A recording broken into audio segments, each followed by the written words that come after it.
Tal y como os prometimos la semana pasada, vamos a completar el tema de las edades y la formación con una segunda sesión hablando de contenidos.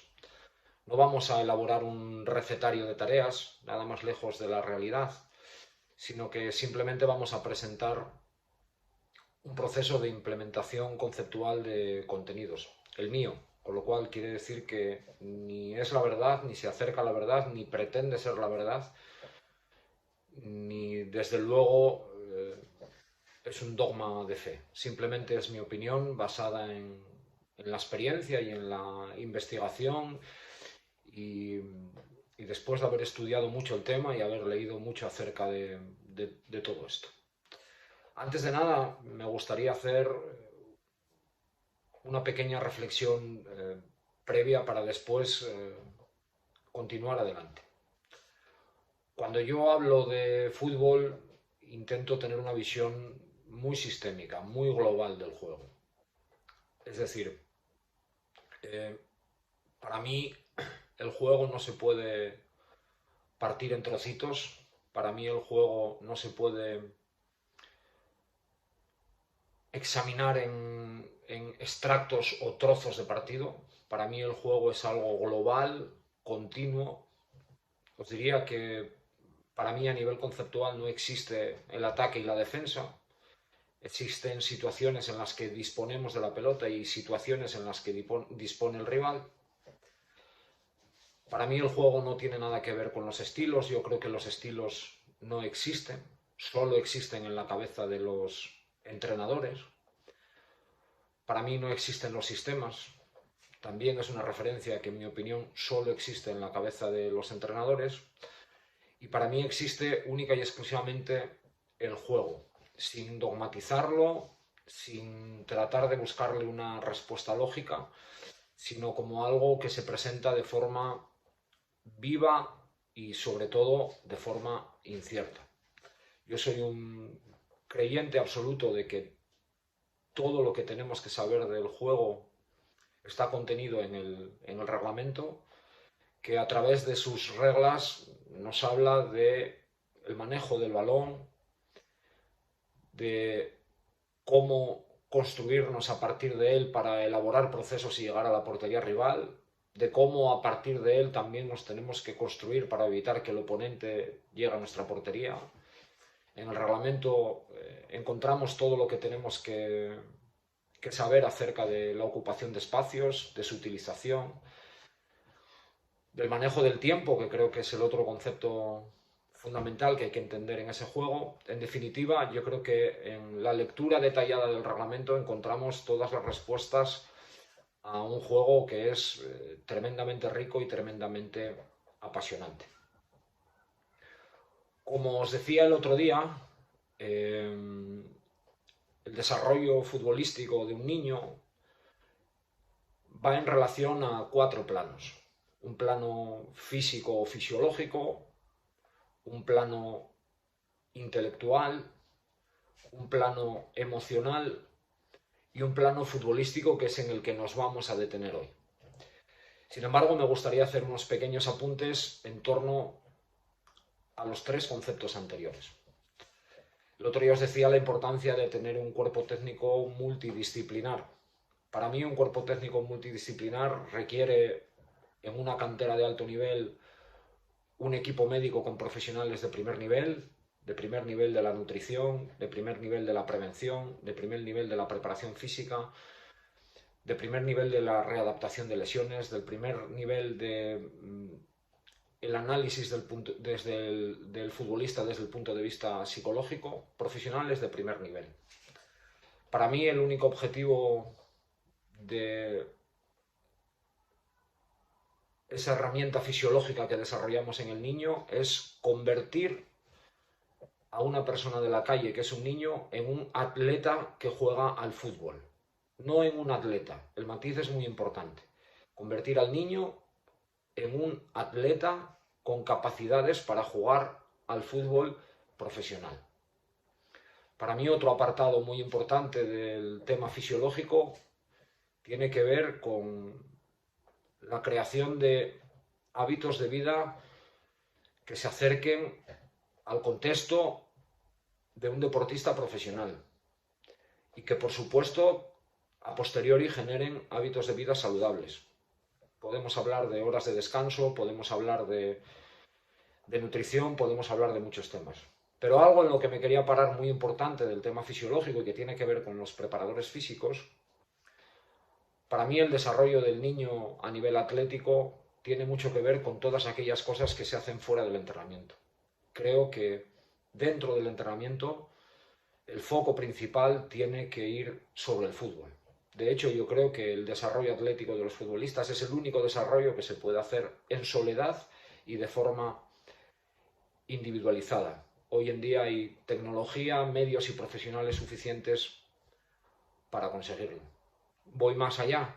Yo creo que la figura del preparador físico durante un entrenamiento, más allá de matices en los que tenga que intervenir, tiene que ver con la cuantificación del trabajo para posteriormente, en función de esa cuantificación, complementar el trabajo con aquellas cargas de trabajo y con aquellas herramientas que el niño necesite.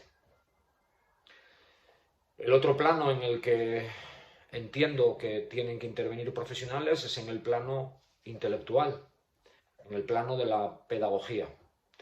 Creo que hoy en día hay estudios ya de ello, incluso en la NBA, que es un deporte súper profesional, en que aquellos futbolistas que mejor están preparados a nivel intelectual tienen mucha más facilidad para desarrollar sus habilidades en la élite.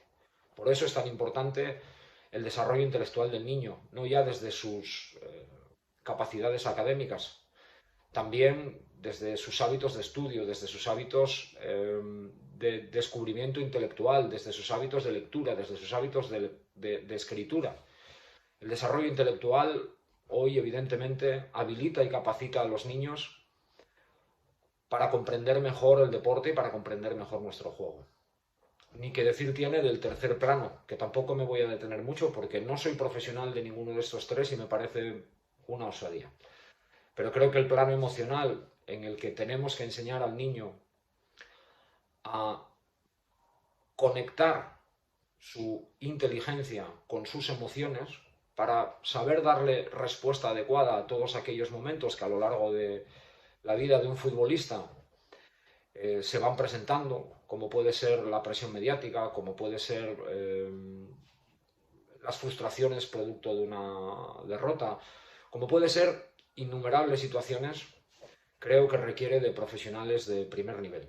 Por lo tanto, cuando hablo de un equipo multidisciplinar, hablo de un equipo de pedagogía, hablo de un equipo de psicología y hablo, por supuesto, de un equipo médico-físico a la altura de lo que necesita una cantera de primer nivel. Pero vamos a detenernos en el plano futbolístico, que es el plano que por mi experiencia y más que por ser experto, yo me dedico mucho a escuchar y a leer a los expertos. Yo, digamos que cuento cosas que otros han inventado, yo no he inventado nada. Nos vamos a detener en el plano futbolístico, que creo que es el que más nos interesa y nos seduce a todos y que por otro lado tiene que ser el centro de la atención del trabajo. Como premisa, yo me gustaría decir que es importante entender cómo se aprende el fútbol en el cerebro. El fútbol en el cerebro se aprende de forma de memoria operativa, es decir, aprendemos el fútbol de la misma manera que aprendemos a conducir. Hay una parte teórica previa, muy cortita, muy escueta, y después cuando nos ponemos al volante todos tenemos el mismo proceso. Hay un primer proceso en el que estamos fijamente sujetos al volante, controlamos todo, miramos a la caja de cambios a la hora de meter una marcha, a los pedales, controlamos los espejos, estamos agarrotados conduciendo. Y solo el paso de los kilómetros nos hace conducir de una forma prácticamente inconsciente. Es decir, sabemos y tenemos esa capacidad estructurada en nuestro cerebro, pero después la aplicamos no de una forma racional en la que vamos pensando lo que vamos haciendo, sino que inconscientemente vamos conduciendo y atendiendo a las circunstancias de incertidumbre que nos va dando el viaje. Así se aprende el fútbol. ¿Por qué? Fundamentalmente porque el niño aprende a jugar a través de relacionarse con el juego. Y es el juego el que representa el maestro más importante del desarrollo del niño. Cuando hablamos de conceptualizar el desarrollo futbolístico de un niño, yo también hablo de 4 planos. Lo hago de forma muy reduccionista, a pesar de que yo tengo una visión muy global del juego, porque si no me sería muy difícil explicaros lo que quiero decir. Cuando hablo de 4 planos, en el desarrollo futbolístico hablo del balón, hablo de la jugada, hablo del juego y hablo de la organización del juego. ¿A qué me refiero cuando hablo del balón? Me refiero a la relación del futbolista con el medio, con la pelota. Es decir, hablo de técnica individual. ¿A qué me refiero cuando hablo de la jugada? Pues hablo de los principios fundamentales del juego en relación a la intervención directa sobre la pelota. Es decir, hablo del futbolista que interviene directamente sobre el balón y de los más próximos a ese futbolista. Hablo en definitiva de los fundamentos individuales del juego. Cuando hablo del juego en su totalidad. Es decir, hablo no solamente del interviniente directo con el balón y de los cercanos a ese interviniente, sino del global del juego. Es decir, hablo de los fundamentos colectivos que hacen comprensible las circunstancias del juego. Y por último hablo de la organización del juego. La organización del juego tiene que ver con todas aquellas estrategias operativas previas o que se dan durante un partido de fútbol por la cual nosotros incorporamos al rival y tratamos de entender de qué formas y de qué maneras podemos contrarrestar y solucionar los problemas que el rival nos va proponiendo en el juego. Si comenzamos hablando acerca del balón y hablamos de la técnica individual nace fundamentalmente de la habilidad, es decir, de la relación del niño con la pelota. La pelota para el niño tiene que ser un apéndice más, es decir, el niño tiene que tener capacidad de utilizar todas las superficies de contacto que permite el reglamento con sus 2 piernas, de forma que la pelota nunca sea una molestia. Ese es el punto de partida de todo el trabajo. Después, el desarrollo técnico dura toda la vida. Hay una primera parte en la que el niño va aprendiendo el gesto. Hay una segunda parte donde el niño tiene que adquirir la velocidad gestual necesaria, que además tiene que ir desarrollando toda la vida, porque será un factor determinante en el juego, la velocidad con la que se ejecuta. Y hay una tercera parte donde hay que hacerle ver al niño qué superficies de contacto son más adecuadas a la hora de desarrollar determinadas acciones.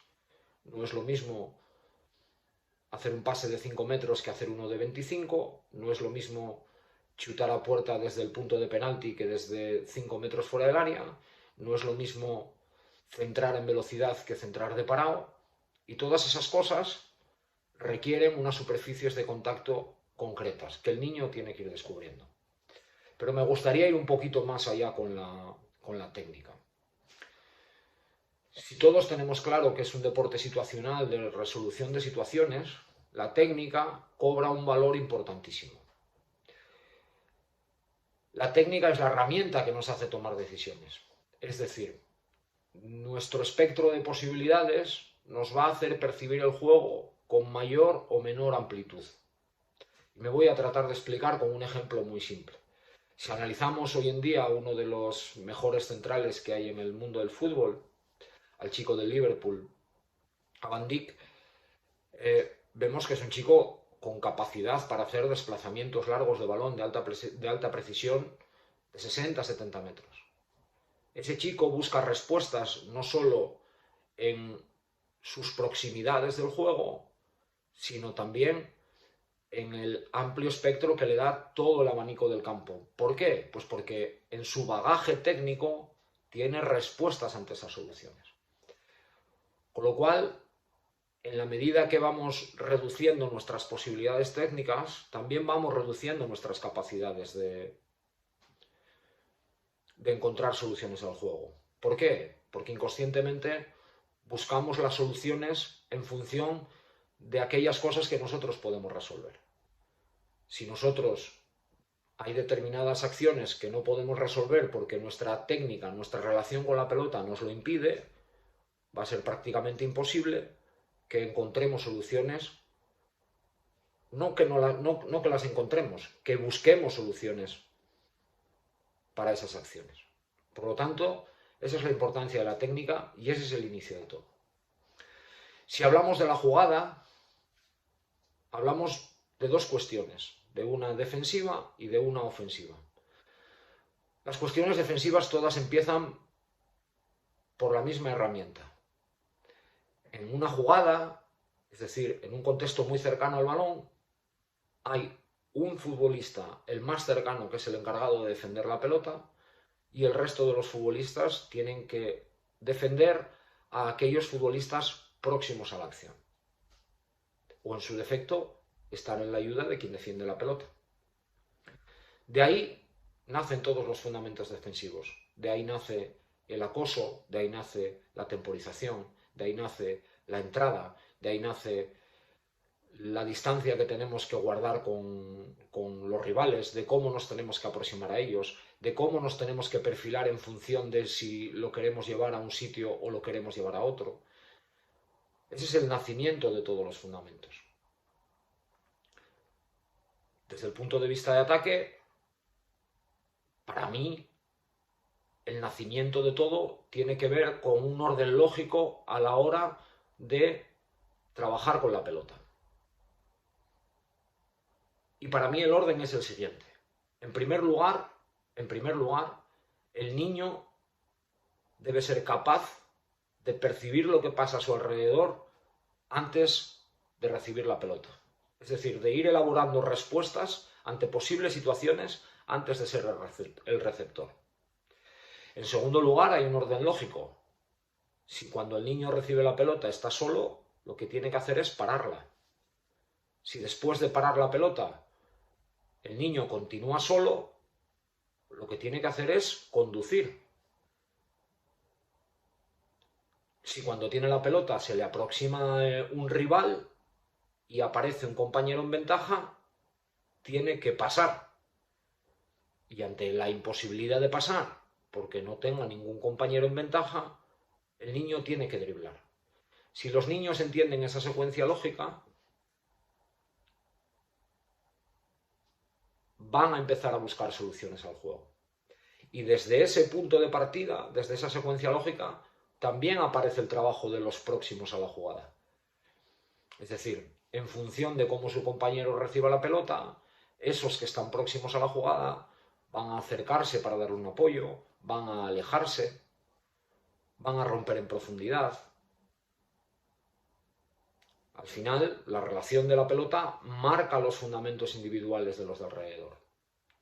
Yo siempre he creído que una forma muy simple de desarrollar esos fundamentos individuales es el minifútbol, el 3 contra 3, el 4 contra 4, el 2 contra 2. Es una manera de que el futbolista esté interviniendo en la jugada permanentemente, bien contextualizado y sin desvirtuar el juego. Hemos hablado de la técnica, hemos hablado de los fundamentos individuales. Para mí el siguiente proceso lógico en la cadena es la organización del juego. El juego es entender la totalidad de lo que pasa, no solamente en relación a la pelota y en relación a los más próximos a la pelota, sino en relación a todo lo que pasa en el terreno de juego al mismo tiempo. Es ese momento en el que el niño tiene que descubrir la ocupación de espacios, es en ese momento cuando el niño tiene que descubrir qué tiene que hacer en relación a los rivales cuando forma parte de los más alejados de la jugada, cómo tiene que perfilarse, es en ese momento donde el niño tiene que descubrir qué tiene que hacer cuando es el más lejano a la jugada, si tiene que romper, pararse, venir a apoyar, quedarse quieto. Con lo cual, yo no hablo de sistemas porque entiendo que el juego es una reorganización espaciotemporal que se realiza de forma continua en función de determinadas referencias. Por supuesto, las porterías que constituyen el objetivo. El balón, que es la referencia principal que nos hace reorganizarnos. Nuestros compañeros y, por supuestísimo, los rivales. Y ese tiene que ser el siguiente proceso lógico. Por último, el último paso que tiene que dar un niño en la formación, bajo mi criterio, habiendo adquirido la técnica adecuada, habiendo comprendido los fundamentos individuales de forma correcta y conociendo la complejidad del juego, tiene que dar un paso más. Y es el ser capaz de establecer, junto con sus entrenadores, estrategias operativas para afrontar un partido. Lo que llamamos comúnmente plan de partido.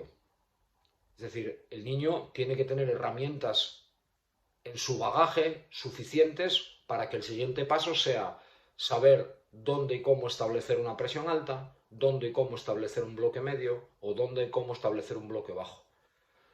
Pero también tiene que tener herramientas para dónde y cómo establecer una salida de balón, dónde y cómo establecer una salida de balón directa, dónde y cómo establecer juego combinativo, dónde y cómo establecer juego de contraataque. Para mí es muy importante que no se le pongan etiquetas en la enseñanza. Porque para mí etiquetar en la enseñanza es limitar el conocimiento de la misma.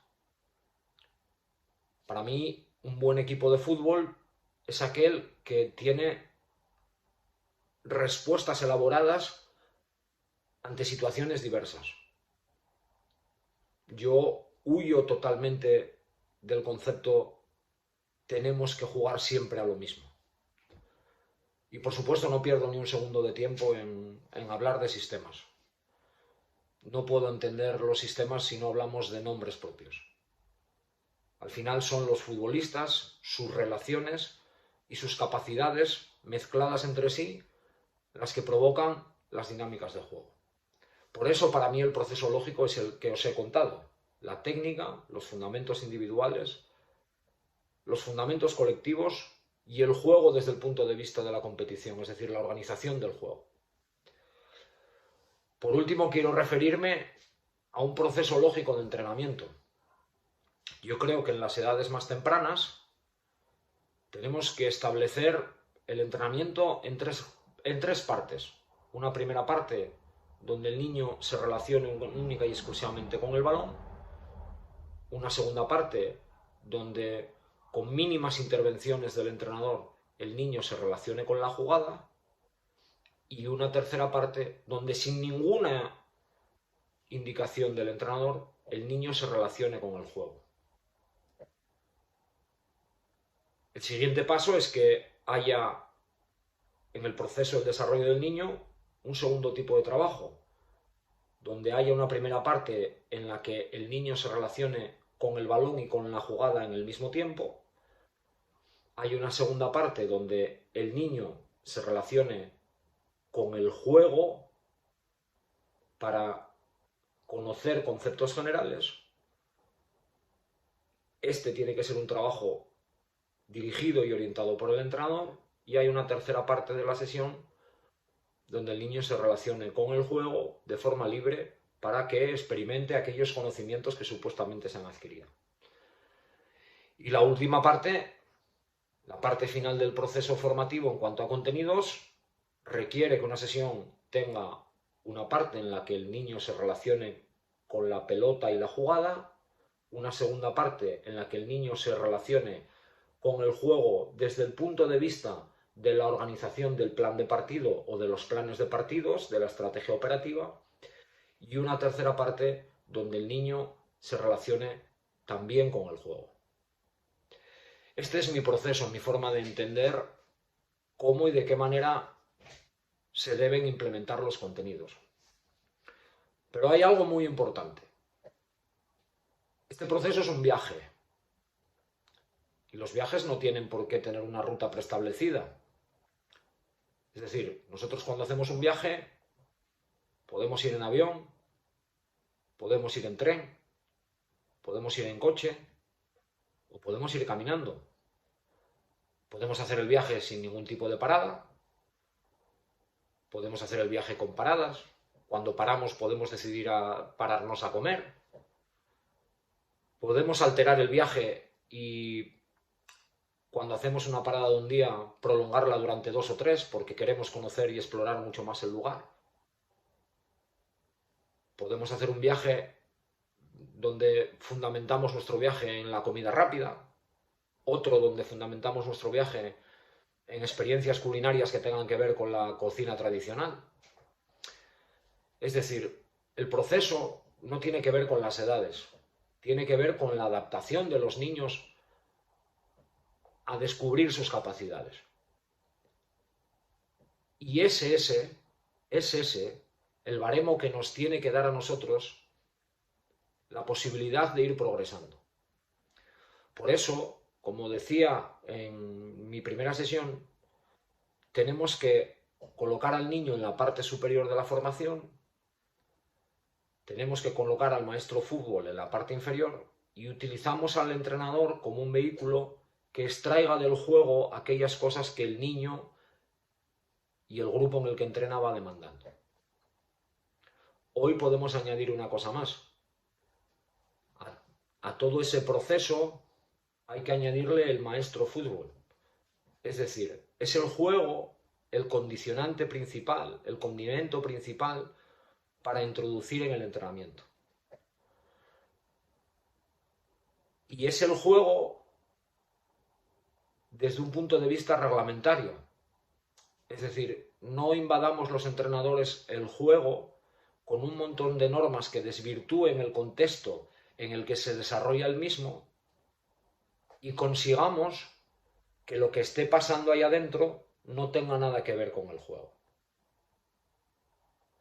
Por lo tanto, el niño es el centro de atención del trabajo, el juego tiene que ser el centro de las operaciones y yo no digo que no tenga que haber tareas complementarias. Por supuesto que puede haber tareas complementarias, las tiene que haber y las hay. Pero esas tareas lo único que tienen que hacer es de servirnos como vehículo introductorio a lo que realmente es importante, que es que el niño juegue la mayor cantidad de minutos, la mayor cantidad de tiempo y que ese juego le sirva para el aprendizaje. Espero que lo que hayamos hablado o lo que os haya dicho os haya gustado y os haya servido para algo. Es mi visión con relación a las edades. De este tema vamos a hablar muy en profundidad en unas píldoras formativas que yo quiero que sean píldoras de debate que comenzaremos el día 19. Hoy hemos estado muy por encima y sin entrar en conceptos ni analizar conceptos ni de la técnica individual, ni de los fundamentos, ni de los fundamentos colectivos.